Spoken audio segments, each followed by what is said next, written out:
Certo, então, meu nome é Orlando, tá? Eu sou também um aí de ensino, tá certo? E a minha aula vai ser sobre disglicemias na UTI, tá bom? Acho que assim, é um tema que a gente vê todos os dias, né? E acho que a gente não dá a devida importância às vezes, né? Vê aquela bomba de insulina faz 20 dias no paciente, está crônico, aí vamos aumenta 1 ml, aumenta, baixa 2 ml, vai seguindo o protocolo e acaba de esquecendo de ver o que está por trás disso e tudo mais, tá certo? Vamos lá. Aqui a introdução assim é só da necessidade, da importância de tudo isso, né? Devido ao número muito grande de diabéticos também no Brasil, né, de pacientes com diagnóstico de diabetes, o gasto em saúde que tem, tá? As mortes relacionadas às disglicemias, aos pacientes diabéticos, e também, aí esse daqui já é um dado de fora, né? Os subdiagnosticações dos pacientes, tá certo? Eu vou começar falando da hiperglicemia, tá? Que assim, ela obedece uma curva, né, de mortalidade, que depois aparece a curva no próximo slide, que é uma curva em J. No começo, a hiperglicemia, ela era como se... Era acreditado como se fosse uma coisa normal, assim, sabe? O paciente está grave, ele faz hiperglicemia, é uma resposta natural do organismo, assim, né? E com o tempo a gente foi vendo que não era bem necessariamente isso, né? A hiperglicemia, na verdade, ela, na sua fisiopatologia do paciente grave, o estresse que o organismo sofre, ele libera substâncias que são insulino-likes, né, que são polipeptídeos, e isso faz com que o hepatócito ele seja mais resistente à insulina. E isso faz com que o corpo fique cada vez mais hiperglicêmico, aumente a glicemia do paciente, né? Tá? E isso traz vários prejuízos para esses pacientes, né? E a gente vê isso na prática clínica, prejuízo de hiperglicemia. Uma glicemia acima de 180, ela já consegue ter glicosúria, então o paciente pode ficar desidratado se ele tiver uma glicemia acima de 180, por exemplo. Além disso, a gente sabe que os leucócitos eles já também diminuem a funcionalidade com hiperglicemia e está associado a síndrome de disfunção de múltiplos órgãos e também polineuropatias, né? A gente sabe que o paciente fica muito tempo grave, com hiperglicemia na UTI, ele pode desenvolver sim polineuropatias, tá bom? Ela não ocorre só nos pacientes que são diabéticos, né? A gente, devido ao trauma, devido a todo esse estresse, devido a essa fisiopatologia que eu expliquei, tá? E a estresse é notado em 17% dos pacientes críticos.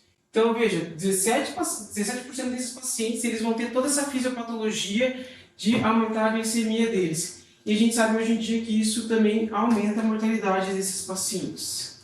Ó, veja, né, essa é a curva da glicemia. Então, quanto mais ela vai aumentando, maior a mortalidade também.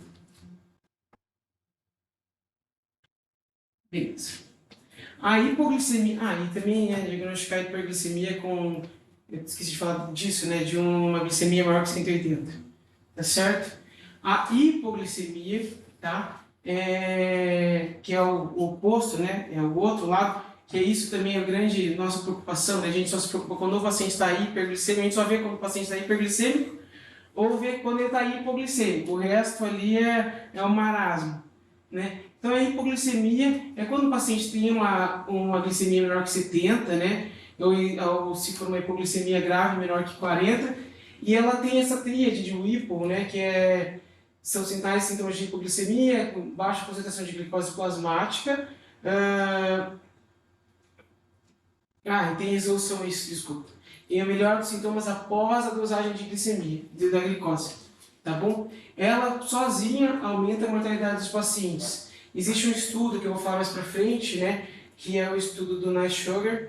E após esse estudo foi lançada uma revisão, né? Falando que que a hipoglicemia em si, mesmo nos pacientes que não são diabéticos, mesmo nos pacientes que não são críticos, né? Ela pode aumentar a mortalidade, tá bom? Que eu já tinha falado, né? Que a hipoglicemia grave pode acontecer em 6,8% dos pacientes. Ao que está associada essa hipoglicemia? Vai ter mais para frente um outro slide com alguns casos, né, por causa de hipoglicemia, mas ela pode estar sempre relacionada ou a má nutrição, falência renal, problemas cardíacos, doenças cardíacas, doenças hepáticas, né, a idade avançada, infecção, e intensidade também do tratamento. A gente pode dar insulina demais para o paciente. Isso pode ser uma causa de hipoglicemia e era o que acontecia nos estudos também, tá? E aqui de novo, hipoglicemia associada à mortalidade dos pacientes. Tá certo. A resposta fisiológica à hipoglicemia, tem outros slides também mostrando isso, tá? Ela pode ter sintomas simpatoadrenais, tá bom? Como tremores, palpitações, ansiedade, sudorese, fome, parestesias e sintomas neuroglicopênicos, né? Calor, fraqueza, fadiga, confusão, é daí que vem, né, o rebaixamento do nível de consciência. A hipoglicemia leva à ativação dos hormônios contrarreguladores, né? E grande parte desses hormônios podem ser ativados no sistema nervoso central. Por quê, né? Porque assim, o músculo esquelético ele precisa da insulina para receber a glicose, né? Diferente do neurônio. O neurônio ele consegue aproveitar a glicemia, então, mesmo sem insulina. Então, assim, ele sente muito, clinicamente falando, né? Esses sintomas da hipoglicemia, certo? Por isso que tem esses sintomas neuroglicopênicos. Aqui são os fatores de risco para o paciente hospitalizado apresentar hipoglicemia, né? Então, início de insulina, alteração na alimentação do paciente, ou aumento da dose ou diminuição do clearance da insulina, né? A mudança da nutrição e a redução do corticoide. Certo? Isso é uma coisa que é importante, né? Porque os pacientes que eles usam corticoide, eles apresentam geralmente hiperglicemia, né? E a redução desse, quando a gente vai tirando o corticoide, a gente tem que, junto com isso, sempre atentar à redução do tratamento que ele estava tendo com insulinoterapia, né? E também quando a gente for mudar a alimentação, por exemplo, o paciente, vários desses estudos que foram feitos, né? E os pacientes eles estavam com alimentação enteral, certo? Então, assim, quando a gente muda da alimentação enteral para alimentação com NPT, né? Ou vai para a via oral, então a gente tem que sempre estar atento que o tanto de insulina que a gente usava antes, ele tem que ser alterado, certo? Aqui também outras causas de hipoglicemia no adulto, né? Aqui está usando as drogas que fazem mais hipoglicemia, insulina, álcool, né? Os pacientes que estão críticos, né? Doença hepática crônica, renal, doença cardíaca, certo? Sepse, deficiência hormonal de cortisol, de glucagon, que são os hormônios contrarreguladores, certo? Aqui também tem exemplos de medicações que podem ser agentes que causam hipoglicemia, que são os antidiabéticos, né, aumento da insulina, eu já tinha dito, né, citado isso antes um pouco, diminuição do aporte hepático da insulina, tá? Doenças autoimunes, medicações autoimunes, como isoniazida, o interferon, tá? São medicações que podem causar a hipoglicemia. Beleza. Aqui, assim, gente, essa fisiopatologia da hipoglicemia, de tudo, da resposta à hipoglicemia, é bastante complexo. Isso aqui é bastante resumido, tá? Então, assim, a hipoglicemia, né, ou a hipoglicemia verdadeira, né, o paciente que é hipoglicêmico, ou devido ao estresse, esse paciente entender-se como hipoglicêmico devido à resistência à insulina, tá? Ele vai aumentar os hormônios contrarreguladores, né? Glicocorticoides, catecolaminas, glucagon e o GH, e esses hormônios vão fazer a neoglicogênese, né? Vão quebrar outros substratos para produzir a insulina, a glicose, e acaba isso causando hiperglicemia. Então vamos lá, além disso, né? Além dessa parte que o organismo acha que está faltando glicose no sangue, né? E aí começa a produção dos hormônios contrarreguladores. Existem os vários tipos de pacientes, né? Existe o paciente que ele não produz insulina, né? Ele tem uma não produção total de insulina, né? Que são os pacientes diabéticos, geralmente, e eles vêm para esse lado aqui da curva, principalmente. Não só isso, claro, né? Mas eles vêm principalmente para esse lado. Porque os pacientes que eles não têm insulina, eles já começam a degradar o tecido adiposo, e aí que começa o problema disso tudo, né? Aí degrada ali o tecido, faz a lipólise e forma o ácido gráfico mais os gliceróis, mais o glicerol. E esse ácido gráfico que vai levar, né, a cetonemia, vai virar corpo cetônico. Aí vai deixar o paciente acidótico e tudo mais. Tá? O paciente que ainda tem uma parcial função da insulina, ele geralmente vem para esse lado da curva. Né? Então ele vai degradar as proteínas para fazer a nova aumento da glicose, né? Fazer a neoglicogênese. Tá? Então tudo isso faz a degradação desses, tanto do tecido adiposo como do tecido esquelético. Tá bom? E aí leva o que eu tinha falado, né? Esses são os efeitos colaterais disso tudo. Né? O paciente fica hipovolêmico, fica mal perfundido, pode ficar mal perfundido, certo? Outras alterações da hiperglicemia no tecido, a redução do óxido nítrico, diminuição da ativação das plaquetas, se eu não me engano. E, bom, isso tudo pode levar ao que eu falei, né? Falência dos múltiplos órgãos, sepse e também a morte do paciente, tá certo? Isso aqui também fala, né, o que eu tinha falado, né? Por exemplo, paciente que está com droga vasoativa, ele pode ficar mais hiperglicêmico. Paciente que tem, dependendo da variação da dieta, né, parenteral, enteral, geralmente pode levar também a hiperglicemia, tá certo? Bom, dos estudos que foram feitos, né? Existe essa pesquisadora, Vandenberg, eu não lembro o primeiro nome, acho que é Greta, se eu não me engano. Né, a Greta Vandenberg, ela é uma entusiasta aí do estudo da glicemia. Né? Ela tem vários estudos e tudo começou com esse estudo de 2001, né, que ela começou a pegar os pacientes críticos, na verdade eram pacientes de pós-cardíaca, né, pacientes todos entubados, e aí ela começou a fazer o controle glicêmico deles, certo? Tinha um grupo que era a glicemia de 80 a 110, e o outro grupo que era glicemia de 180 a 200, tá certo? Houve tanto redução de mortalidade, como tempo de ventilação, transfusão, né, que eu não entendo muito bem o porquê, mas houve, né, e tempo de internação em UTI.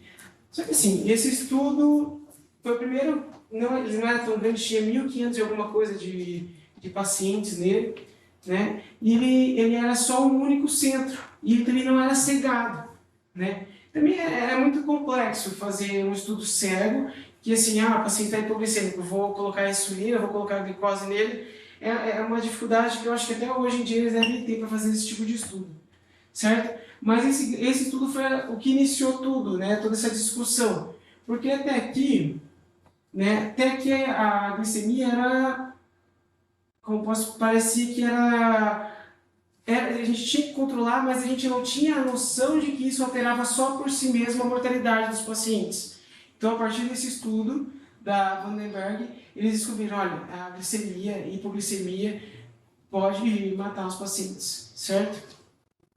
Aqui eu só coloquei os dois principais estudos. Esse estudo que começou tudo e o Nice Sugar. Mas entre eles, né, um de 2001 e outro de 2009, existe uma infinidade de estudos. Né? Porque eles foram tentando sempre recriar o que aconteceu aqui, entendeu? Tanto que essa Vandenberg, ela tem mais dois estudos grandes, um com pacientes que são clínicos, né? E o outro com coelhos, que é um estudo bem perverso, Chico, né? Ela pegou 4 grupos de coelhos, aí ela queimava os coelhos, e aí ela entubava os coelhos e começava a dieta nasointeral para eles. E aí ela viu que no grupo dos coelhos que ela precisava controlar menos a glicemia, eles tinham menos mortalidade, tá? Tanto que quando ela fez esse estudo nessa época, o que o pessoal pensou? A gente usar a insulina melhora a mortalidade dos pacientes ou não, né? Tanto que os estudos depois vieram para mostrar que, na verdade, não era o uso da insulina que melhorava a mortalidade, né? Por mais que a insulina tenha outros efeitos, como aumento, às vezes, do débito cardíaco, era o controle glicêmico que melhorava a mortalidade desses pacientes. E aí, em 2009, teve esse estudo que, na verdade, era um estudo retrospectivo, né, de múltiplos centros, era retrospectivo, e ele comparou, né, a glicemia dos pacientes entre 81 e 108 e de 140 a 180. 144, se eu não me engano, que eu tinha notado, mas tudo bem. Beleza. E aí que ele percebeu que melhor para os pacientes que diminuíam a mortalidade era manter essa glicemia de 140 e 180, tá? E além disso, mas claro que não para todo mundo, né? E não ficou nada restrito também. Ele viu que pacientes que, por exemplo, do trauma, eles poderiam se beneficiar ainda de uma glicemia que fosse um pouco mais controlada, né? Tanto que depois do NASH Sugar, os próximos estudos eram assim, preciso controlar a glicemia para todo mundo, precisamos controlar a glicemia nas unidades intensivas, né?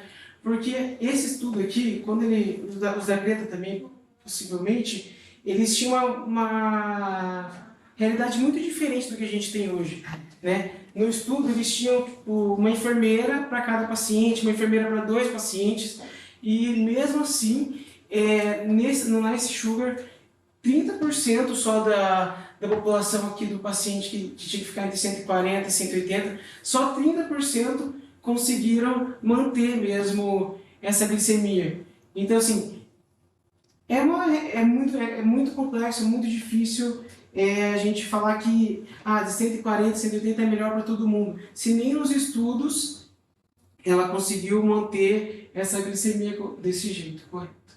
Tá? Aí, aqui a conclusão deles, né?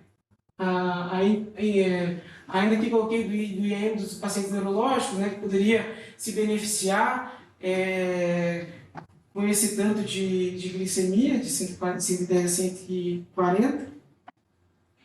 Deixa eu ver se eu lembro mais uma coisa que eu tinha que falar aqui.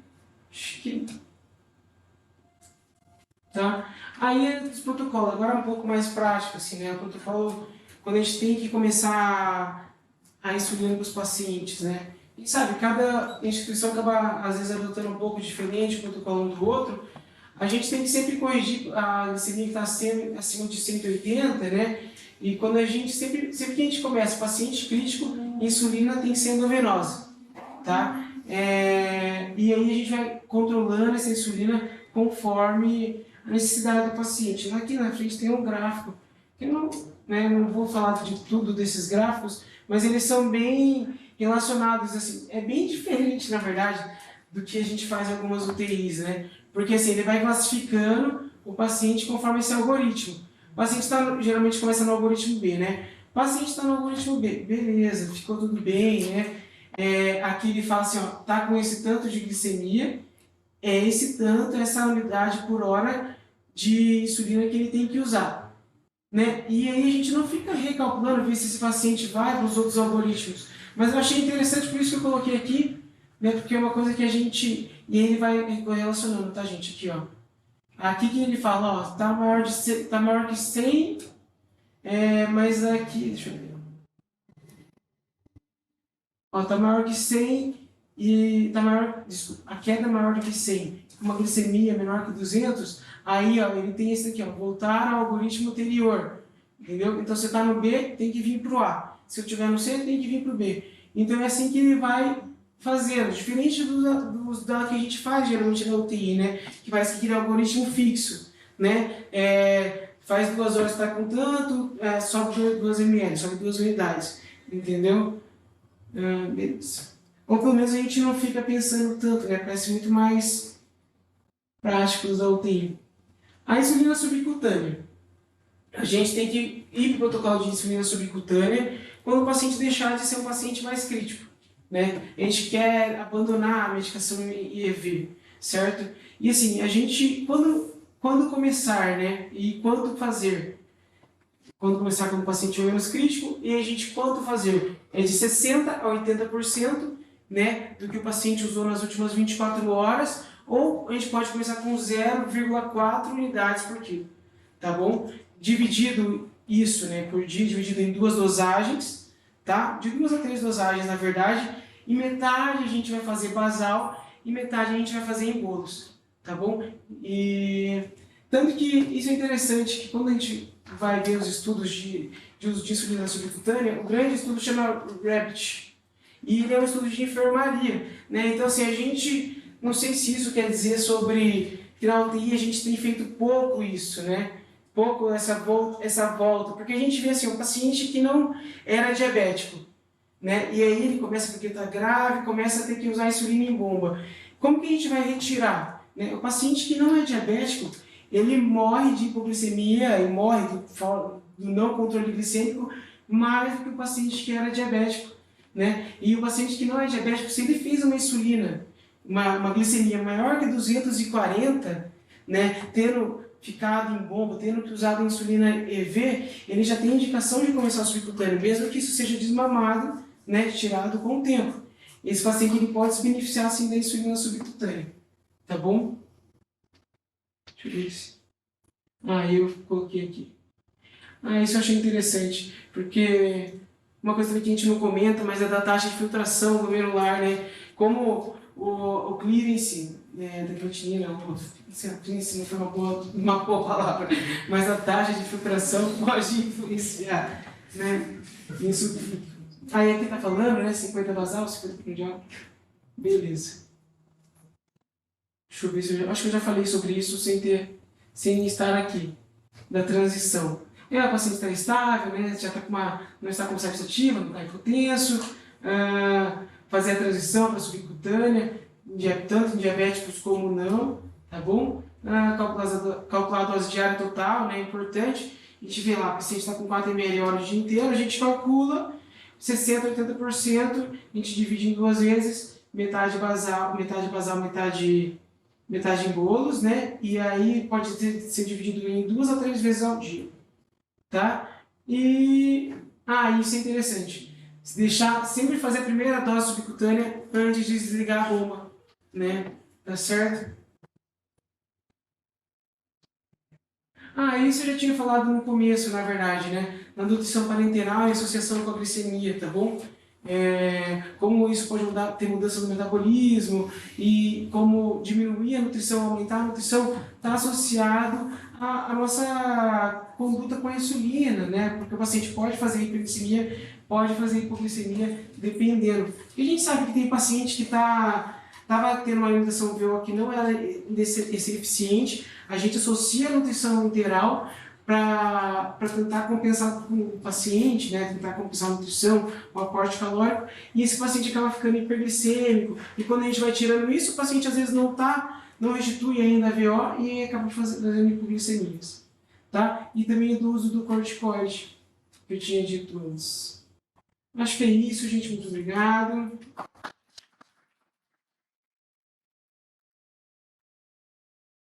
Tem confusão? Sou sempre confuso, dando uma aula.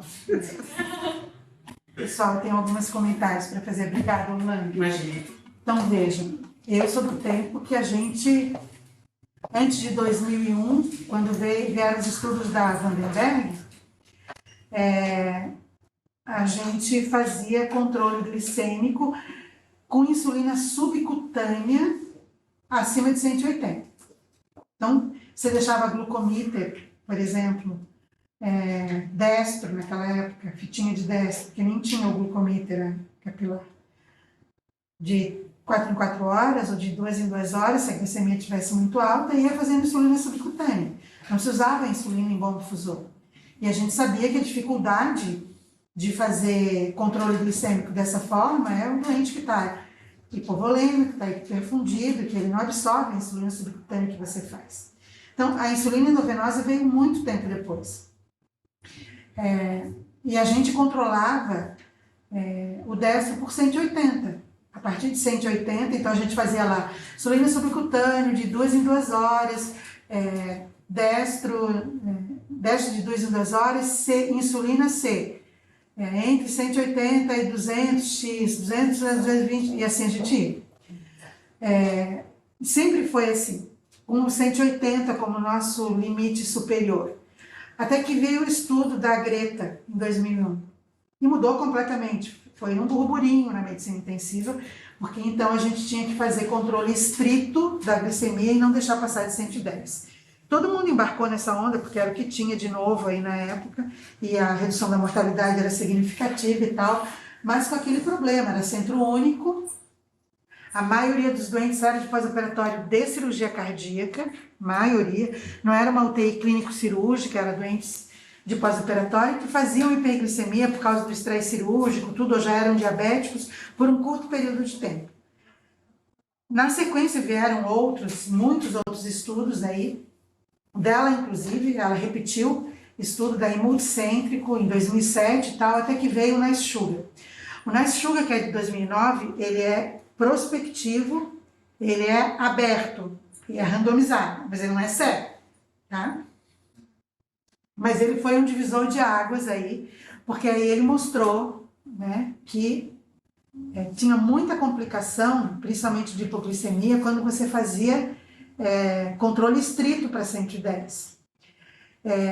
Que sobrepujava, quer dizer, a mortalidade aumentava por causa dos episódios de complicação de hipoglicemia. Então a gente voltou à estaca zero do 180 e é o que tem até hoje. Nunca apareceu uma nova evidência depois do NICE Sugar, mudando esses valores assim. Agora, para aqueles doentes com AVC, com infarto, ficou ainda o 110, 140, não deixar 180. Para os outros doentes todos, a gente usa os 180, né? Bom, defeitos do nosso manejo prático, assim, né? Primeiro, a maioria dos doentes que não são diabéticos, jovens, que fazem hiperglicemia por estresse, eles não vão precisar do desmame da bomba infusora para subcutânea depois. É o que vocês veem no Hospital do Trabalhador, usa por um período crítico, sai do estresse e a maioria dos doentes nem tem. Os doentes que já são diabéticos, tipo 2 ou tipo 1, possivelmente eles vão precisar do desmame para subcutânea. E qual é o momento? O momento que o doente não está mais perfundido, ele está com lactato normal, ele estabilizou, saiu da droga vasoativa, ele não precisa mais fazer bomba infusora contínua. Esses doentes, de maneira geral, eles já usam insulina em casa ou usam seu hipoglicemia oral em casa. Tem que reintroduzir a sua dose, senão vocês vão ficar fazendo insulina subcutânea para ele para sempre, sem instituir o seu regime prévio de controle glicêmico. Isso eu vejo direto. Os doentes não saem da bomba de insulina nunca, porque ninguém começou o hipoglicemia oral para ele. Vou falar de hipoglicemia oral já na sequência. Ou a sua insulina Lantus, NPH, seja lá qual for o tipo de insulina, tem que reintroduzir o regime logo que o doente tiver estável. Para aqueles doentes diabéticos que usam hipoglicemia oral, é mais complexo. Porque se eles têm redução do clearance de creatinina, se eles estão com diminuição do nível de consciência, esses doentes, eles não podem usar hipoglicemia oral. Clearance de creatinina menor do que 30, se o doente ficou assim e vai ficar assim, mesmo que ele usasse hipoglicemia oral antes, você tem que fazer insulina, um tipo de insulina de resposta prolongada para ele, trocar o regime dele de hipoglicemia para insulina. Agora, o doente está estável, acordou, a clearance dele é normal ou é acima de 30, ele pode voltar para o seu hipoglicemia oral e ele continua fazendo o seu controle de destro habitualmente, se precisar de insulina subcutânea. Muitos doentes, às vezes, depois de um estresse grave, hiperglicemia, eles acabam talvez passando do regime de hipoglicemia oral para a insulina por um período. Ou talvez até migrem completamente. Mas essa daí já não é uma discussão mais do intensivista, é do endócrino que acompanha, é do hospitalista no quarto, a discussão de transição de hipoglicemiante para insulina ou não. Né? O nosso defeito no manejo, na minha opinião, é a dificuldade em retirar a bomba de insulina, é porque a gente não começa o tratamento de base do doente, né? E aí, especificamente, esse problema, claro, a gente tem para quem já é diabético previamente, né? Então, não é uma coisa... Regimes de algoritmos de uso de bomba infusora, tem inúmeros aí, né? Na literatura tem vários, muitos dos nossos hospitais, apesar de sermos do mesmo grupo, adotamos fluxos, algoritmos diferentes, né? Não há vantagem sobre um e o outro, desde que você mantenha a tua glicemia abaixo de 180 e acima de 70, né? Tem que cuidar com a dieta, claro, se o doente está fazendo muita hiperglicemia com parenteral, talvez tenha que reduzir um pouco a carga de carboidrato, aumentar talvez lipídio, enfim, daí tem que fazer um balanço aí do que é melhor para o doente, se ele está usando corticoide, é diabético, está usando corticoide, está usando NPT, esse doente é mais complexo de você conseguir controlar, mas à medida que você vai tirando da hipoperfusão e ele precisa dessas drogas, precisa da dieta, continua com corticoide, não tem nada de errado você, pelo contrário, é indicado que você volte o regime dele de insulina para você não precisar usar tanto insulina endovenosa contínua na bomba, né? E daí cada caso é um caso. Não acho que seja uma coisa, a fisiopatologia é complexa de entender, é bonita, mas o manejo, enfim, ele não é complexo, né? Da desglicemia. Alguém quer fazer algum comentário, alguma pergunta? Então é isso.